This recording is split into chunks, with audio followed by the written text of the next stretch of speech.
जय जगन्नाथ सांग मैंने आम मैरेज को 10 वर्ष हो जाइथिबारु आम बाबा अष्टशंभु पाखक धन्यवाद जनाइବାକୁ ଯାଇଥିଲୁ। मंदिर पहुँचवा पर मंदिर रे बहुत भीड़ नथिला आ आम बहुत सुंदर भाव में पूजा सारू।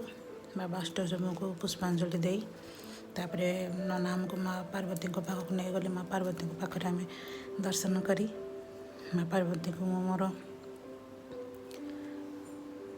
शंखा सिंदूर वज्र रखापी आशीर्वाद मागिली। माँ को पुष्पांजलि अर्पण कलु। नना आमर बहुत भल भाव में पूजा कले। बहुत सुंदर मंत्र पाठ कर बहुत सुंदर भाव में पूजा कले।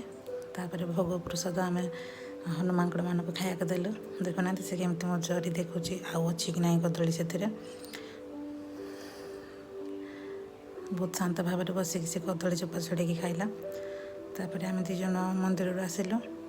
से रास्ता आखु रस 2 ग्लास पीले आ बिना प्याज रसुण दहीबरा खाई घर को आसिलु।